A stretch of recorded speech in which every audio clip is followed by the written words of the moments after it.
वक्रतुंड महाकाय सूर्यकोटि समप्रभ निर्विघ्नं कुरु मे देव सर्वकार्येषु सर्वदा। नमस्कार मित्रों, स्वागत है आप सभी का हमारे चैनल शिव आदि योगी में। मित्रों, आज हम आपको बताएंगे कि गणेश चतुर्थी क्यों मनाई जाती है।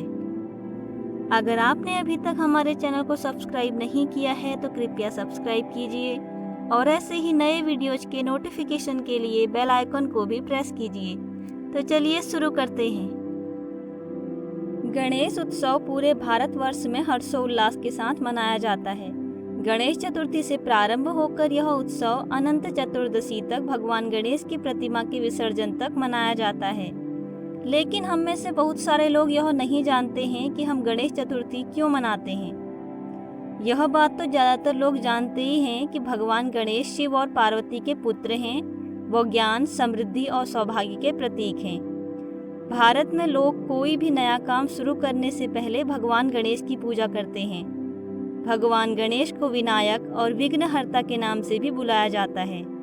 गणेश जी को रिद्धि सिद्धि व बुद्धि का दाता भी माना जाता है। गणेश उत्सव की शुरुआत महाराष्ट्र से हुई थी। गणेश चतुर्थी के दिन इसका आरंभ होता है और फिर 11वें दिन यानी अनंत चतुर्दशी को गणेश प्रतिमाओं के विसर्जन के साथ इसका समापन होता है। चलिए अब आगे जानते हैं। एक बार की बात है जब सभी देवता बड़ी मुश्किल में थे। सभी देवगण शिव जी के शरण में गए और अपनी मुश्किलों को हल करने की प्रार्थना की। उस समय भगवान शिव के साथ गणेश और कार्तिकेय भी बैठे थे। देवताओं की मुश्किल को देखकर शिव जी ने गणेश और कार्तिकेय से प्रश्न पूछा कि तुम में से कौन देवताओं की मुश्किलों को हल करेगा। जब दोनों भाई तैयार हो गए तो शिव जी ने उनके सामने एक प्रतियोगिता रखी। इस प्रतियोगिता के अनुसार दोनों भाइयों में से जो सबसे पहले पृथ्वी की परिक्रमा कर लौटेगा वही देवताओं की मुश्किलों को हल करेगा। जैसे ही शिव जी ने यह बात कही वैसे ही कार्तिकेय अपने वाहन मोर से पृथ्वी की परिक्रमा करने के लिए निकल पड़े।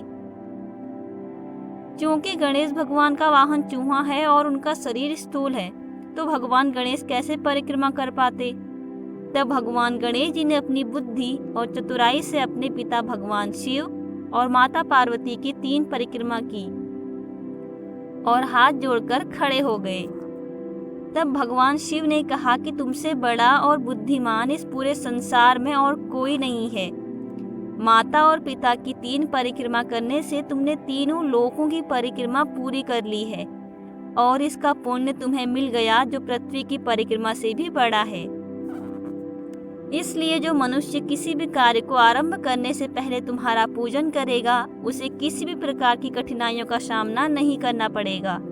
बस तभी से भगवान गणेश अग्र पूज्य हो गए और उनकी पूजा सभी देवी और देवताओं से पहले की जाने लगी और फिर भगवान गणेश की पूजा के बाद बाकी सभी देवताओं की पूजा की जाती है। क्योंकि भगवान गणेश जी का जन्म भाद्रपद मास में शुक्ल पक्ष की चतुर्थी तिथि को हुआ है और वे बहुत खुशी और समृद्धि लाते हैं और सभी बाधाओं को दूर करते हैं। तो गणेश जी को प्रसन्न करने के लिए लोग उनके जन्म दिवस को गणेश चतुर्थी के रूप में मनाते हैं। इसलिए गणेश चतुर्थी में गणेश भगवान की पूजा की जाती है।